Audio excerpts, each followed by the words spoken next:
एक मेडिटेशन है। मेडिटेशन जो ध्यान है वह ऐसी मेडिसिन है कि ये सामान्य मेडिसिन तो शरीर को स्वस्थ करती है, लेकिन मेडिटेशन हमारे शरीर और आत्मा दोनों को स्वस्थ करती है। ऐसी है मेडिसिन है और ये मेडिटेशन है। तो ध्यान रखना, आज विश्व में ध्यान का बहुत ज़्यादा प्रचार है, सब जगह ध्यान के शिविर लगते हैं। तो हमने भी सम्यक ध्यान शतक 2008 में बनाई थी ग्वालियर में। 113 पद्यों में है। 113 पद्यों में ध्यान का बहुत अच्छा अभ्यास कराया गया है। 16 प्रकार के ध्यान, रंग सिद्ध का भाव, पंच धारणाओं का वर्णन है। तो ये ध्यान आत्मा को बहुत अच्छा स्वस्थ, पवित्र, पावन बनाता है। ये ध्यान हमें मोक्ष का कारण है। ध्यान के बिना आज तक किसी भी आत्मा को मोक्ष प्राप्त नहीं होता। ध्यान से मन एकाग्र होता है, ध्यान से सब विकल्प शांत होते हैं, ध्यान से शांति मिलती है और पुण्यवर्धन होता है, उससे सुख की प्राप्ति होती है। ध्यान के माध्यम से हमें अच्छी उत्तम गति की प्राप्ति होती है। तो ध्यान के माध्यम से सारे कर्मों का नाश करके मोक्ष की भी प्राप्ति होती है। इसलिए ऐसा मेडिटेशन, ध्यान हमको स्वस्थ करता है। ऐसी मेडिसिन है जो आत्मा और शरीर दोनों को स्वस्थ करता है। आज से हम इसका अभ्यास करेंगे। सम्यक ध्यान शतक पर ऐसे प्रदर्शन होते हैं तो करीब 1 महीने तक चलते हैं। सबके उदाहरण सुनाते 16 प्रकार के ध्यान होंगे कि एक ध्यान किसने किया जिससे अशुभ ध्यानों से मुक्ति हुई, जो उदाहरण सुनाना पड़ते हैं। तो समय लगता है, लेकिन हम आपको संक्षिप्त में 8 दिनों में सुनाएंगे। और ओम योग ध्यान मुख्यतः से ये हमें आपको करवाना है। तो इसके कुछ पत्र लेकर के सम्यक ध्यान शतक के मुख और ये ओम योग ध्यान करवाएंगे। तो पहले नंबर प्रारंभ करते हैं सम्यक ध्यान शतक से, क्योंकि ओम योग भी होता है और ओम योग में सब कुछ समाहित है। आप देख सकते हो ओम योग में अगले पंडित सिद्ध परमेश्वरी को नमन किया है कि जो सबसे श्रेष्ठ है, पंच परमेश्वरी में आठों कर्मों का नाश हुआ है जिनका, तो उनको सम्यक ध्यान में नमन करता हूँ और मैं उन जैसा बन जाऊँ। बनूँ आप धनी, आप लोग भगवान होता है, उनका धनी मैं भी बन जाऊँ। और इसी में हमको जानना है कि आखिर हम कहाँ पर हैं। सबसे पहले तो हम लोग इस संसार में हैं। 2 ही अवस्थाएं हैं, एक संसार और मोक्ष। हम संसार में हैं और मोक्ष कैसे होता है, तो संसार कैसे होता है, मोक्ष कैसे होता है, दोनों बातें पद में बताइए। 2 नंबर का पद है। आप देखेंगे कि जब पर पदार्थ हमारे पास आते हैं या हम उनसे जुड़ते हैं, उनमें हमें कुछ ना कुछ आदेश होता है कि अच्छा है या बुरा है। तो उससे कर्मों का बंद होता है। निश्चित रूप से हर समय कर्म आते हैं अपनी आत्मा में, चाहे सोते खाते पीते उठते बैठते, मंदिर, दुकान हो, घर हो, रास्ता हो या कहीं पर भी हो, कर्म तो आएंगे आएंगे। कर्म का आना रुकता नहीं है। जैसे वीडियो में सब चीज रिकॉर्डिंग होती है, अच्छी और सब बुरी, वैसे आत्मा में हमेशा उसमें तो आपको सुख कमाना पड़ता है और कुछ काल तक रहता है, निकल भी जाए, टूट जाए, लेकिन आत्मा में जो कर्म आ गए वो तो जब तक उनका फल नहीं मिल जाए, निजरा ना हो जाए, तब तक वे अपनी आत्मा में अनंत जन्मों तक रह सकते। मोहिनी कर्म का सत्तर कोरा कोरी सागरोतम काल तक का बंद होता है। विद्यादर्शी संगीत विद्यादर्शी करता है। एक अंतर्मुख से लेकर कर्मों की स्थितियाँ 70 कोरा कोरी सागरोतम तक बताएंगी। तो बंधुओं, ऐसे एक कर्मों का बंध होता है। कर्मों के बंध से क्या होता है, संसार होता है, चारों गति में भ्रमण होता है और चारों गति में भ्रमण अगर रोकना है तो हमें भोगों का त्याग करना पड़ेगा। पहले थोड़ा थोड़ा करोगे कि ध्यान के समय भोगों का त्याग है,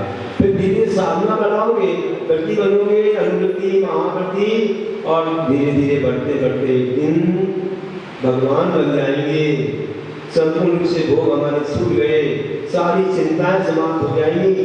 भोगों को किसी चिंता होती है, जितना परिग्रह होगा उतनी चिंता होगी। कोई भी वस्तु है, कपड़ा है तो कपड़े को धोने की चिंता, पहले तो गंदा ना हो जाए, धोना है, सुखाना है, प्रेस करना है, फिर कब पहनना कब नहीं पहनना, बहुत सारी चिंता रहती है। पढ़ना जाए ना हो जाए, ऐसे अलंकार है, कोई भी चीज है कि जितने भी संसार के विषय है उन सब में चिंताएं भी बढ़ती हैं।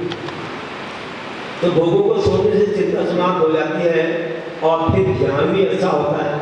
जब तक परिग्रह रहेगा तो ध्यान नहीं होता है। हमारे गुरु निर्गत क्यों बनते हैं? क्योंकि ये भी थोड़ा बड़ा भी परिग्रह रहेगा तो चिंता होगी और ध्यान हमारा बढ़ जाएगा और हमें मोक्ष नहीं हो पाएगा। इसलिए एकाग्र होने से ही कर्म करते हैं, उसी का नाम ध्यान है। एकाग्र चिंता रूप ध्यान हम बोलते, एकाग्र चिंता रूप नाम का ध्यान होता है। तो अब देखिए कि ध्यान शब्द जो है वो मुसल्ली धातु से ध्यान शब्द जो बनता ध्येय चिंतायाम, चिंतन करने के अर्थ में आती है। और छूटना है मोक्ष किससे होता है? वो मुसल्ली धातु से मोक्ष शब्द बनता छूटने के अर्थ में। सब कर्मों से छुटकारा मोक्ष। तो ध्यान करने से कर्म चल जाते हैं तो छुटकारा मिल जाता है और मोक्ष मिल जाता है। मोक्ष को तो मुक्ति, तो भाव पार हो जाते हैं। यहाँ क्या बोला कि पर पदार्थ संयोग से कर्म बंध संसार, भोग करे चिंता मिटे, ध्यान करे भव पार।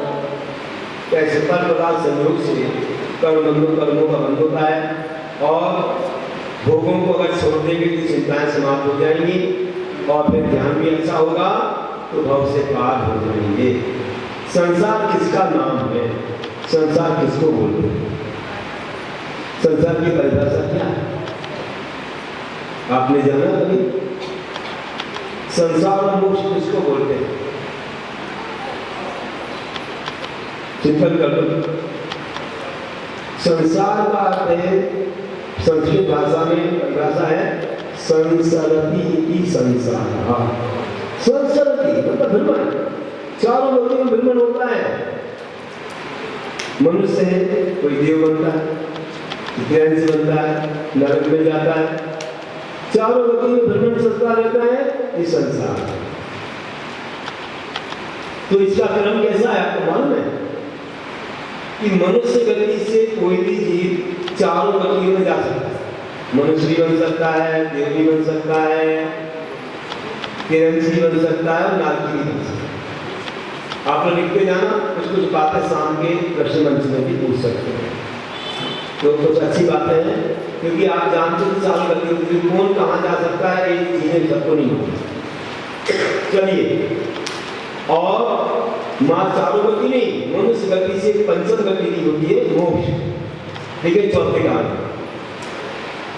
जब वैष्णव नारायण संगम मिलता है तो ही उतना उत्कृष्ट ज्ञान होता है। उससे मोक्ष के द्वार भी खुल जाते हैं और सत्पन बंधुरी के द्वार भी खुल जाते हैं। आज कोई वहाँ ना जाता है, ना मोक्ष और ना नीचे हुआ।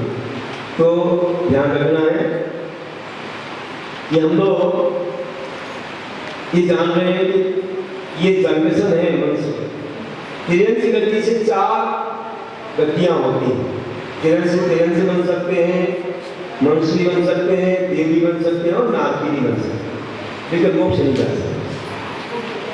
मनुष्य से 5 गतियां हैं, मोक्ष भी है, लेकिन किरण से 4 गति है। और देवों से कोई गति है। देव से कोई देव नहीं बनता, देव से कोई नारकी नहीं बनता। देव से या तो मनुष्य बन सकते हैं या किरण से, मोक्ष नहीं जा सकते।